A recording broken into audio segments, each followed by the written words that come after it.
What fucking shit?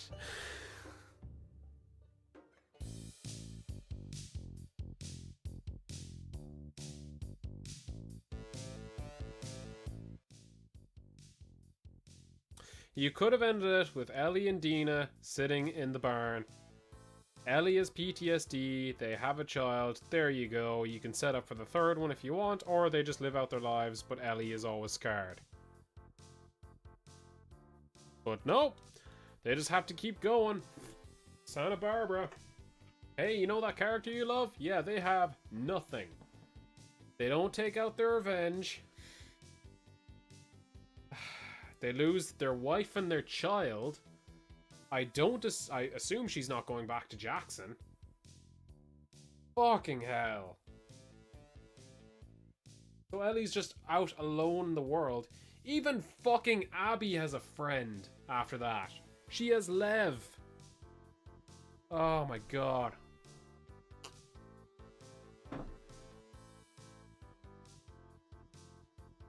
That last hour and a half is fucking garbage.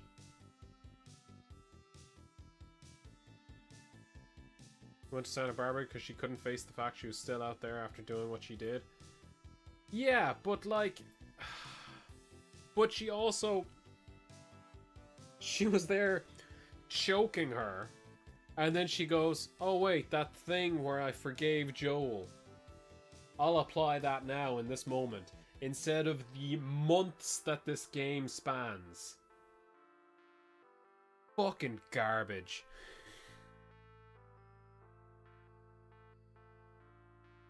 That just left a bad taste in my mouth, like this beer. They introduced a new random faction in the last hour of the game. They actually did. So, okay, it's by Kyonan Vasquez. Finished The Last of Us 2. Was like someone saw me finish a sandwich I loved, and so they bring me another one. Only this one is 10 times the size, loaded with stuff I like, but I'm already feeling a bit sick, but I eat it anyhow because sandwich, but oh my god, too much sandwich. And I feel that is the perfect tweet to encapsulate this game. Anyway, I started off with stuff that I liked. So, stuff I liked. Gameplay, graphically amazing. Accessibility options. I will praise the shit out of this game for accessibility options. Even like I had something, I set the like auto pickup option, and I've seen some of the visual stuff that you can set up for like visually or like seeing impaired. Like you can have like high contrast modes. So in that respect, I fucking hats off to Naughty Dog on that, because that should absolutely be an industry standard.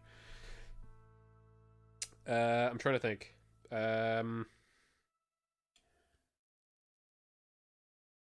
Design-wise, the game was good. I really liked that like monstrous not clicker, infected that we dealt with in the hospital as Abby.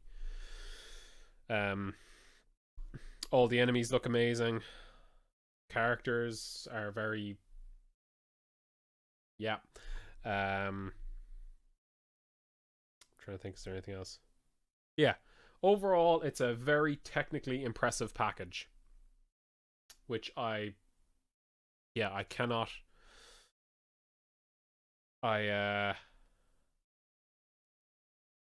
cannot take that away from them.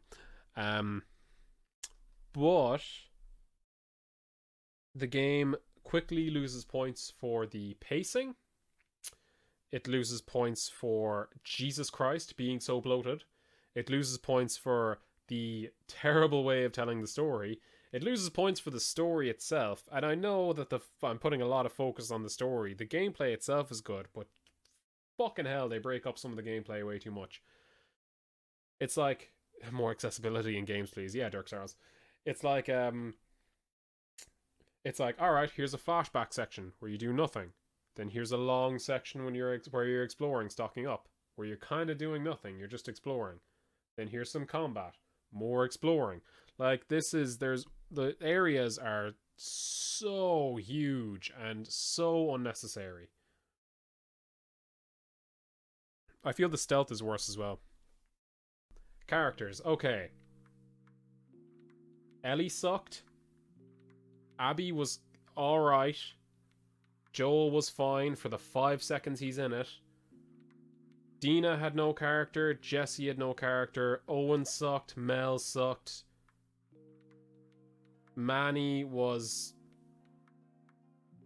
I mean, his character was just saying, like, Spanish words. That was his character. And he was a bit of a womanizer. I think most of the bad reception was because of story and pacing. Yeah, I mean, that's why people wanted this game, was because of the fucking story. Lev was good. I like Lev. I like Yara. Even though they're not very well developed. Like, you have such a broad range there. Tommy was also crap. You have such a broad range of characters there. Whereas the first game you had Joel, you had Ellie, you had Tess for a little while, you had Marlene, you had David. Those are pretty much the characters in the first game. Oh, and you had Henry and Sam. Those were the characters in the game. And you had time to see... You saw Sam playing with Ellie. Like, they're like, oh, here's a toy robot, blah, blah, blah. And Henry was like, I'll defend my brother no matter what. Like, you kind of know their characters. You get that we aren't supposed to like the wolves, but man, most of Abby's friends, lacked character and were just there to exist. What about everyone's favorite character, Danny? Yo, rip Danny. Yeah, characters, they're shit. They're pretty one-dimensional. Even Ellie is pretty one-dimensional in this. She's just revenge, revenge, revenge, revenge, revenge. Great. Abby has more character development than Ellie. Lev probably has the most character development behind any of them. But that's it. That's like, there's no significant development of anyone else. Okay, so story-wise, I feel if you were to take either half of the game, if you were to take Ellie's half of the game, or if you took Abby's half of the game and just stretched it out a little bit, you could make 2 separate games there. Like, you could have a full story for each of those characters. You could have a game just revolving around Abby and forget about Ellie for the Ellie and Joel for this game. That's what a lot of people have kind of suggested, that like you play as Abby for the second game, then at the end she's like, well, let's go kill Joel Miller, and then you're like, what? That would be a crazy plot twist. Or if you were to play as Abby through the whole game, and if Ellie was chasing you, but you don't know why, and then it's revealed at the end that Abby killed Joel because Joel killed her father, then that would work better. But, like... Oh my god. The character interactions are bad. Everything is bad. I don't know how do they do that?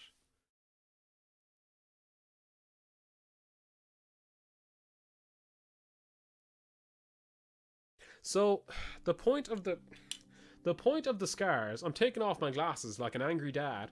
The point of the scars are there just to make the wolves look better. There's no logical reason for the scars to be there. They're purely there to be in opposition to the wolves, so that Abby has someone to fight. And so that from Ellie's perspective, it's like, well, there's people worse than the wolves. I'm sorry, I hit my microphone. There's a part of the game where it's just a cutscene. Dina is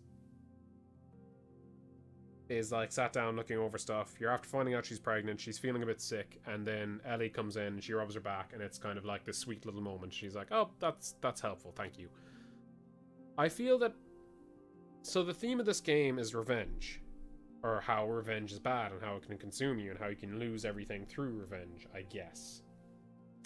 Even though one of the characters got their revenge and they didn't really suffer for it, they just kind of lived their lives. I mean, they lost their friends and stuff, but they got another friend. That group of people at the end, what was the point? But I feel a better way that it would have been to do this would have been to approach it from the point of view of how the uh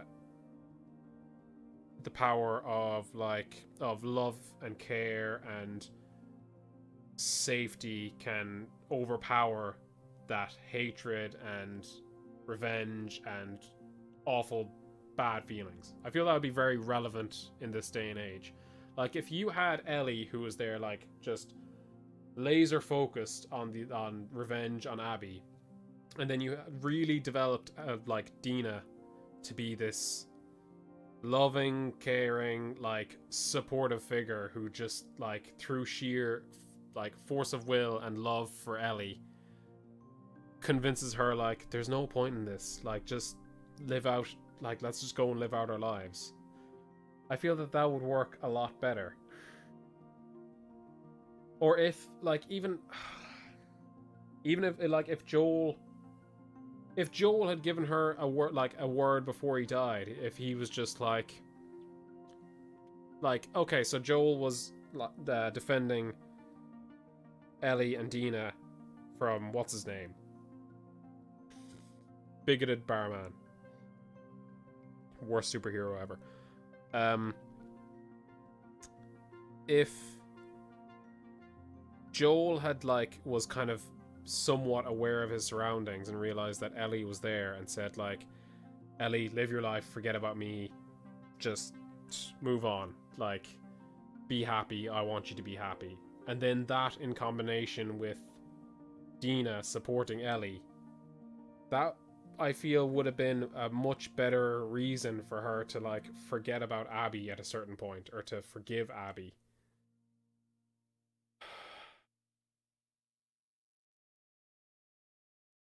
Because I like the idea, especially when like they're two female characters who are in love, who are in a relationship. Like I feel that would be nice to see in this day and age, because instead of just being like, hey, it's a it's a white straight guy loving a white straight woman, that's fucking everywhere. But if there was just this really loving, caring fucking relationship there, it would have been nice. But yeah, they missed their opportunity to do that. And then Jesse is there. Jesse is the Captain America of Jackson, apparently, because he's like, I love my friends so much, I'll go all the way to Seattle to help them out. And it's like, why are you here? I needed to help my friends. Really? That's why you traveled all the way? Like, there's so many more people that need your help back in Jackson. I think because it's so focused on revenge, it lowers the effect the end scene had where Ellie went back to nothing. Yeah. And like, oh, I would have accepted it if they had it that they have the barn scene. Ellie is sat there. She's after having a panic attack. She has PTSD, but she has JJ. I think that was his name. She has Dina, and there you go. Like she's in a loving environment, but she will fucking never get over the idea of Joel being gone.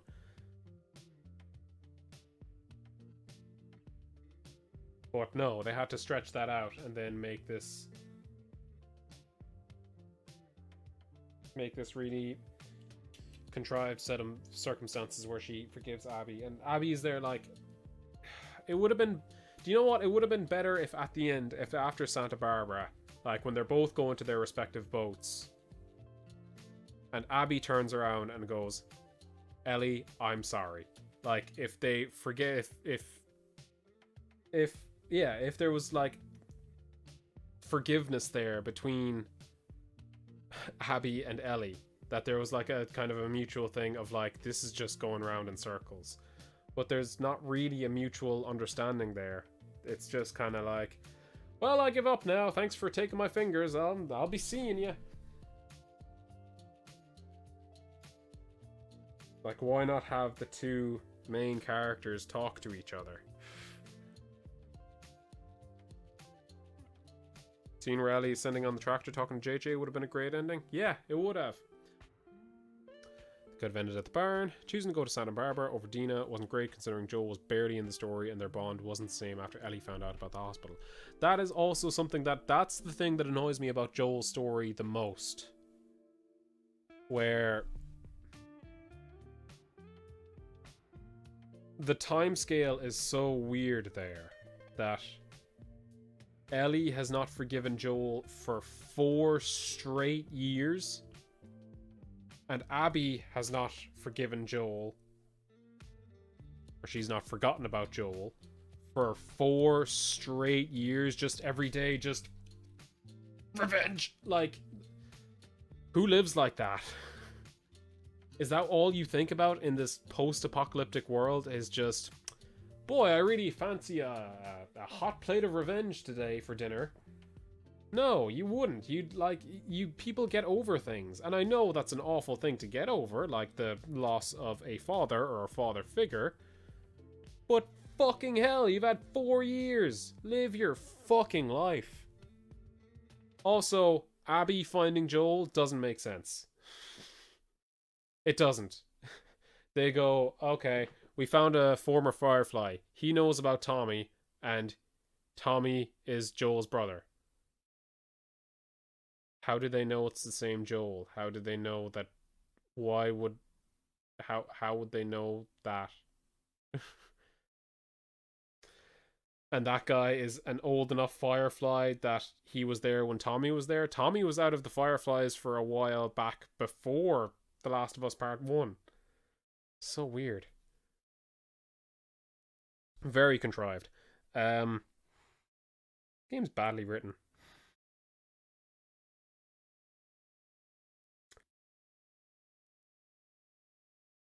Maybe you have low standards or you didn't play C enough, but you quite like the story. Kavark, that's fine. I'm not gonna. If you enjoy the story, that's fine. I should preface this whole thing by saying, if I edit this down, or I don't know what I'll do with this, if you like what you see and if you enjoy the game, that's fucking great. Like that's no problem. I'm honestly, Kvark, I'm glad you enjoyed it, but I'm just venting my frustrations. I'm being quite nitpicky, but this game has been built up for 7 years, so it's kind of it had a lot to live up to, and it doesn't live up to it. It's really stupid that you would go, okay, here's a new character that we want people to like. Let's immediately have her kill the character from the last game so that people will get off on the wrong foot and then try and redeem her later. Everything in this game is like, okay, here's the thing happening, we'll explain it later. Joel died to Abby, we'll explain her motivation later. What happened in the aquarium before Eddie got there? We'll explain that later. Why does Ellie forgive Abby? Explain that later. Like, I know it's only a couple of minutes, but explain that later. If her loss happened because of her hunger for revenge. Oh, as in, oh, okay. So you're saying that Abby, about Abby losing people because of her revenge she took on Joel. Yes, that's definitely part of the theme. But Ellie literally loses everything, and she doesn't enact her revenge. Ellie lost Joel, she lost Jesse, she lost Dina, she lost JJ, she possibly lost Tommy and like all of Jackson. Any friends she made there, boom, gone, because she's not comfortable going back. Whereas, at least at the end of it all, Abby still had Lev.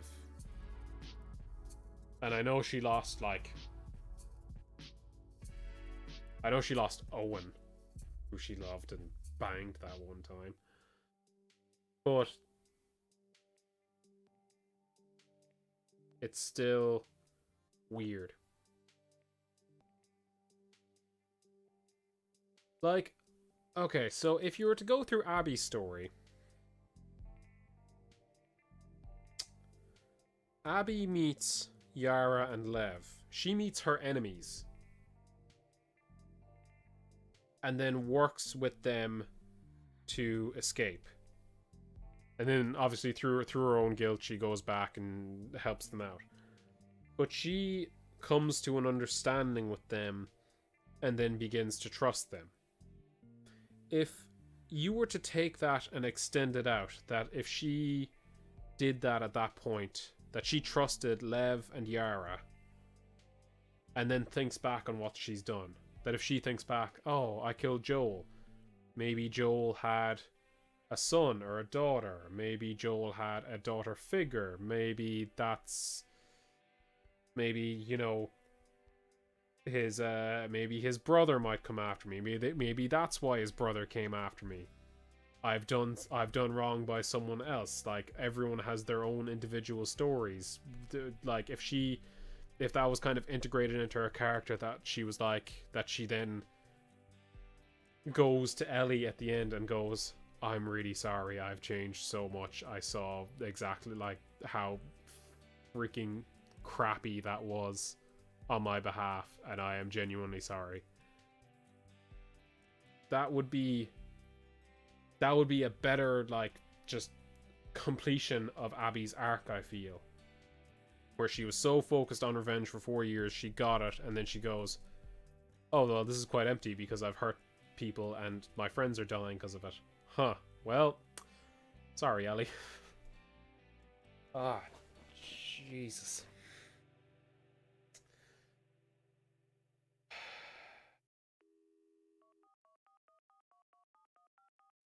Oh, yes, actually, here's my other problem with it. Okay, so the game tells you about the game kind of lectures you on the idea of revenge and how revenge is bad and how killing is bad and how you shouldn't be unnecessarily taking lives. But the game, I had this problem with Spec Ops The Line as well. The game doesn't give you an option to take a non-lethal method. If you were to have it that say, okay, so the game tells you, yep, killing's bad, don't be killing out there, boy. But yet the game consistently gives you more and more brutal ways to kill people, and then the game doesn't glorify violence, but it allows violence. You can go in and you can literally dismember the bodies by shooting them with a shotgun. Go. But there's no option to pull back from that.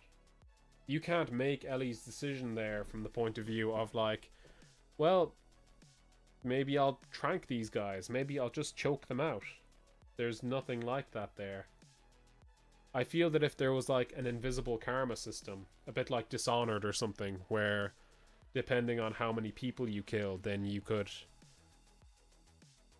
would get either a good ending or a bad ending, or it might determine the fate of Ellie's character or Ellie's life. But just forcing players to go, alright, kill more please, and then going, you should feel bad about all those people that you killed, you jerk, you goof.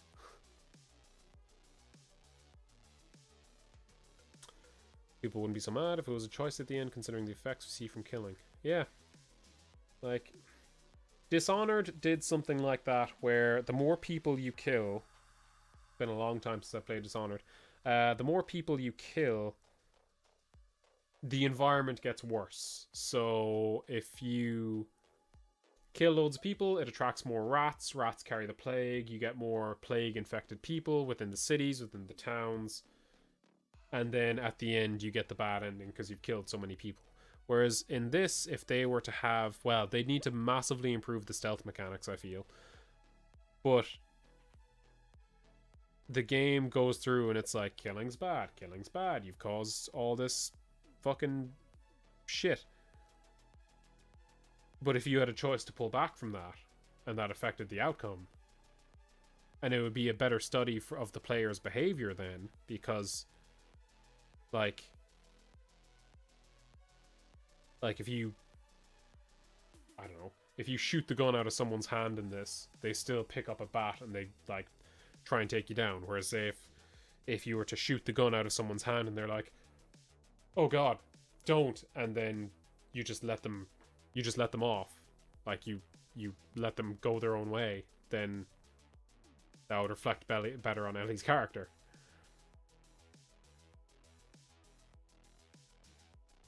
Be cool if both Ellie and Abby had their own invisible karma bars. Both of them had endings affected by it. Yeah, that would be interesting. If you played through the whole game, like, stealthily, without killing people, then both of them survive. If one of them is worse, that one dies. Or if they're both just terrible people, then they both die. Another thing, bad character writing. And this...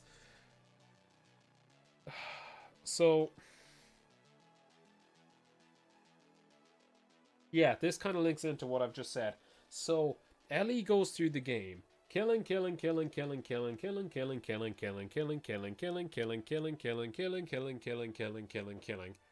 Mel, pregnant. And, like... yeah, I know, it's an awful thing to happen. That's shitty. You've killed a pregnant woman. But you didn't... A, you didn't know. B, you were defending yourself. And C, any one of the women you killed could have been pregnant. Stealth runs leads to happy ending. Yep. That would be a better way to do it. And then, other side of that, Abby... I don't know why they have this, but so she meets Lev and Yara, and then maybe that triggers something that she goes, oh, well, maybe not all scars are bad. Maybe not all my enemies are bad. Maybe Ellie isn't bad. She's just pissed off. But then when she gets to the island the scars are on, kills loads of them. Good job, Abby. But then there's a part where she goes, oh, where are they taking those kids? Oh, possibly, Lev answers, like, more than likely they're taking them to this safe area and then they'll take them off the island. She's like, good. What? You should be concerned for everyone, not just the kids. Why are the kids an indication of whether you're good or evil? Like, you'd... just caring about the, like, I know obviously fucking kids are meant to be, like, you know, kids are fucking just innocent in most things. But surely you should see the potential in the people who are there, that maybe there are other people who are like Lev or Yara, who are friendly and who just want to live out their lives. You read a note from someone who went through the scarring process, and they say, like, oh, Eva kissed me and all my troubles and everything disappeared for that moment. I was happy. And it's like, oh, well, maybe there's other people there who fucking are good people that you are killing, Abby, because they've just been brainwashed. But you go, oh no, save the kids. Don't save everyone.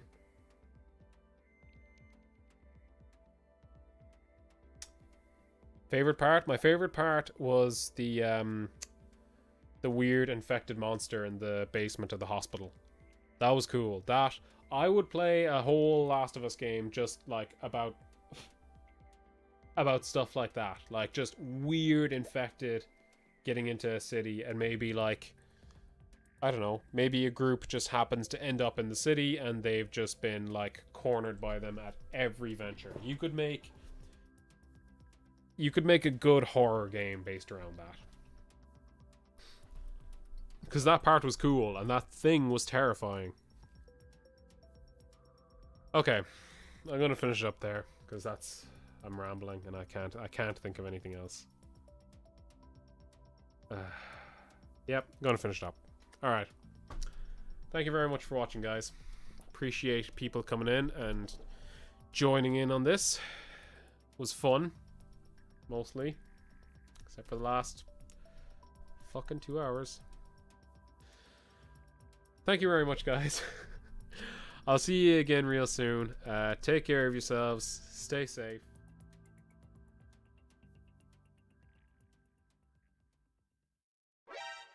Lemon babies?